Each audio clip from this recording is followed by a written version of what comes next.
Hi friends అందరికీ.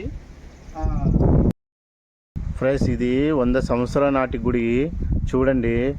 దాతలు ఉంటే ఎవరన్నా సహకరించండి ఫ్రెండ్స్. చూడండి ఒకసారి లోన శివలింగము కొద్దిగా భంగం చేసిండు ఫ్రెండ్స్. అప్పట్లో దొంగలు వచ్చి మొత్తము కింద శివలింగం కింద బంగారం ఉందని భంగం చేసిండ్రు. అది తీసుకొని భంగం చేసిండు.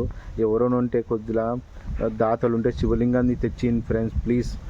ఇంకొకటి కొద్దిగా నవగ్రహాలు కూడా లేవు గుడికి, నవగ్రహాలు కూడా లేవు ఫ్రెండ్స్. ఈ గుడిని మంచిగా దర్శించుకుంటే మంచిగా అనుకున్న కోరికలు నెరవేరుతాయి. ఇక్కడ మంచిగా ప్రశాంతంగా దర్శించుకొని ప్రశాంతంగా కూర్చుంటే చల్ల గాలి, చల్ల వాతావరణం మంచిగా ఉంటుంది. అనుకున్న పనులు ఉంటాయి, ఏమన్నా తీరని కోరికలు ఉంటే కోరికలు తీరుతాయి, ఖచ్చితంగా నెరవేరుతాయి. ఇది కొద్దిగా పట్టించుకోండి ఫ్రెండ్స్ ప్లీజ్. దాతలు ఉంటే సహకరించండి ప్లీజ్. ఆ పాతది పురాణది అప్పుడు దాసంగాలు వాళ్ళ మంచిగా గ్రాండ్గా జరిపేటోళ్ళు. దొంగలు భంగం చేసిన పట్టించుకుంటలేరు. ఇది శివాలయం గుడి కదా. ఈ దర్శన ఒక్క నిమిషం జూమ్ చేస్తున్నా. దర్శన కాశీ శివాలయము జూర్యాల. ఈ శివాలయం ఒకసారి చూడండి ఫ్రెండ్స్. పక్కనే శ్మశానం, ఎదురుగానే ఒక శ్మశానము చూడండి. ఒకసారి చూడండి శ్మశానం మొత్తం ఇది.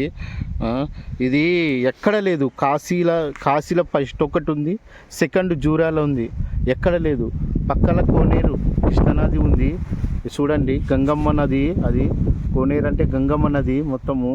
ఎక్కడ లేదు, గంగమ్మ నుంచి నీళ్ళు వస్తాయి ఇవి. ఒకసారి చూడండి ఫ్రెండ్స్, నేను చూపిస్తా గంగమ్మ నీళ్ళు. ఇదే గంగమ్మ తల్లి ఫ్రెండ్స్, చూడండి ఒకసారి. గంగమ్మ తల్లి నేను చెప్పాను కదా ఇంతాక, గంగమ్మ తల్లి మొత్తము. ఇక్కడ తాళం చేసి శివాలయం దర్శించుకొని మంచిగా మొక్కితే తీరని కోరికలు నెరవేరుతాయి మంచిగా. చూడండి ఫ్రెండ్స్ గంగమ్మ తల్లి. సహకరించండి ఫ్రెండ్స్ ప్లీజ్. ఎవరైనా దాతలు ఉంటే హెల్ప్ చేయాలని కోరుకుంటున్నాను. లైక్ చేయండి, షేర్ చేయండి, సబ్స్క్రైబ్ చేయండి ఫ్రెండ్స్ ప్లీజ్.